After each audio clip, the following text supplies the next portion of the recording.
क्या है वो फॉर्मूला जिसके बल पर सबसे बड़े बाजीगर बने चिराग? जानिए खास रणनीति। नमस्कार, न्यूज 18 का डिजिटल प्लेटफॉर्म देख रहे हैं आप और मैं हूं आपके साथ ऋतु सिंह। बिहार विधानसभा चुनाव में इस बार एनडीए की सीट बंटवारे की सबसे बड़ी कहानी चिराग पासवान के नाम रही है, जहां बीजेपी और जेडीयू को 101 सीटें मिली।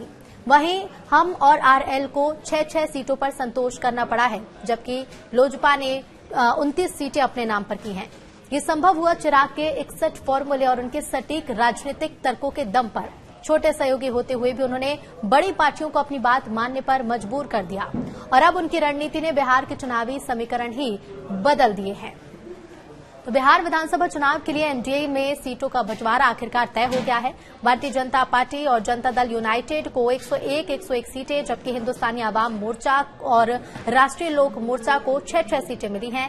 लेकिन इस पूरे समीकरण में सबसे बड़ी बाजी के नेता चिराग पासवान ने मारी है, जिन्हें एनडीए के भीतर 29 सीटें हासिल हुई। उन्होंने न सिर्फ अपने दल के लिए सबसे मजबूत स्थिति बना ली है, बल्कि एक ऐसा तर्क और फॉर्मूला भी रखा कि बड़े दलों को भी उनकी बात माननी पड़ी है।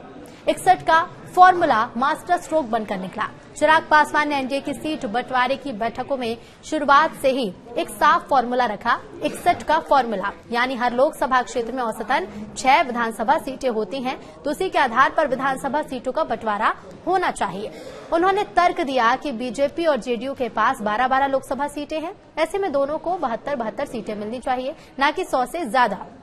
उन्होंने सवाल भी उठाया कि जब बीजेपी और जेडीयू एक लोकसभा क्षेत्र से 8 से ज्यादा विधानसभा सीटें ले रही हैं, तो छोटे सहयोगियों को भी उसी आधार पर हिस्सेदारी मिलनी चाहिए।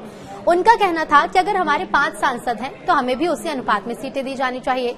अब 29 सीटों तक चिराग पासवान कैसे पहुंचे, ये भी हम आपको बताते हैं। तो देखिए, साफ है कि काफी सोची समझी सियासी रणनीति के तहत शुरुआत में ही चिराग पासवान ने 40 सीटों की डिमांड रखी थी।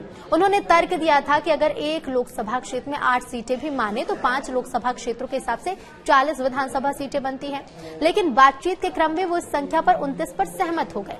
जानकारी के मुताबिक उन्होंने अपनी पसंद की सीटों की एक लिस्ट भी शीर्ष नेतृत्व को दी थी, जिसमें से कई सीटें ऐसी थी जो रणनीतिक रूप से महत्वपूर्ण है और जहां उनकी पार्टी के नेताओं का मजबूत जनाधार भी माना जाता है।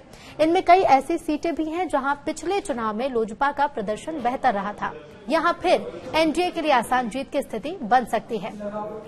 चिराग पासवान ने सिर्फ एक फॉर्मूला ही नहीं रखा, बल्कि कुछ चुनिंदा सीटों पर अपनी रणनीतिक दावेदारी भी उन्होंने पेश की। उदाहरण के लिए उन्होंने नवादा सीट की भी मांग की, जहां से बीजेपी के विवेक ठाकुर सांसद हैं। गोविंदगंज और मटिहानी जैसी सीटों पर दावेदारी जैसे कदम को उन्होंने अपने प्रभाव क्षेत्र और राजनीतिक ताकत के प्रदर्शन के तौर पर इस्तेमाल किया। सूत्रों का कहना है कि उन्होंने साफ संदेश दिया कि लोजपा केवल सहयोगी की भूमिका में नहीं, बल्कि निर्णायक सहयोगी बनकर चुनाव में उतरेगी। इस आत्मविश्वास और आक्रामक रणनीति ने बीजेपी और जेडीयू के शीर्ष नेतृत्व को भी सोचने पर मजबूर कर दिया है। जानकारों की नजर में चिराग पासवान की रणनीति का राजनीतिक संदेश भी अहम है।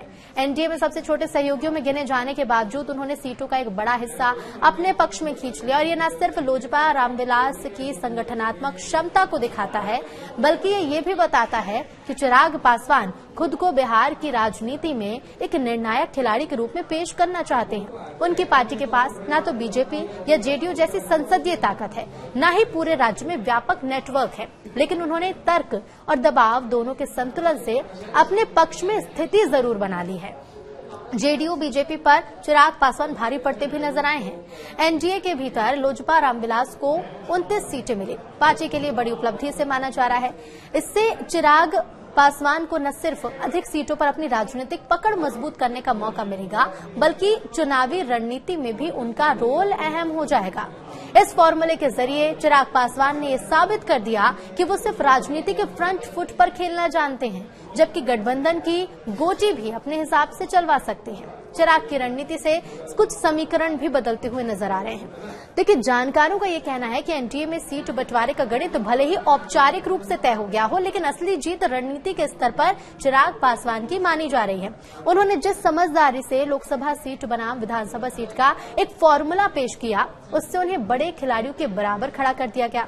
अब देखना ये होगा कि 29 सीटों के इस राजनीतिक पूंजी को वो चुनावी जीत में कैसे बदलते हैं।